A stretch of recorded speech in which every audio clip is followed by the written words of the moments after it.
தாவைக்கா தலைவர் விஜய் பெரம்பூர் தொகுதியில போட்டி போட போறதா சென்னை செயல் வீரர்கள் கூட்டத்துல தீர்மானம் நிறைவேற்றிருக்காங்க. எதுக்கு பெரம்பூர் தொகுதியை தேர்ந்தெடுத்தாங்க அப்படின்னு ஆதவ அர்ஜுனா பிகில் படத்தை கம்பேர் பண்ணி அவர் பேசியிருப்பாரு. அவர் அதை ஒரு மாசான மாடுலேஷன்ல சொல்லியிருப்பாரு. பிகில் படத்துல தளபதி விஜயோட ராயப்பன் கேரக்டர்ல ஒரு சீன்ல ஒரு பாட்டு பாடிட்டு கார் அமைதியா போயிட்டு இருக்கோம். அப்போ டிரைவர் சொல்லுவாரு, அண்ணா நம்ம ஆளுங்களை எல்லாம் அடிச்சிட்டாங்கண்ணா, நம்ம ஏரியாக்குள்ளே வந்து அடிச்சிட்டாங்கண்ணா அப்படின்னு.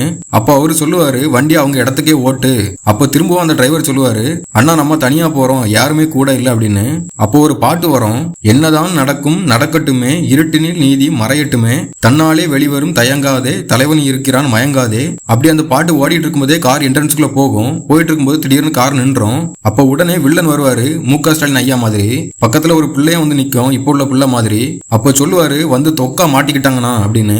அப்போ கார் திறக்கும் போதே 5-6 பேர் பறந்து போயிருவாங்க. அந்த படத்துல வர சீன் மாதிரி எங்க தாவேக்கா கழக நிர்வாகிகள் சென்னை துறைமுகத்துல அமைதியா பிரச்சாரம் பண்ணிட்டு இருந்தாங்க.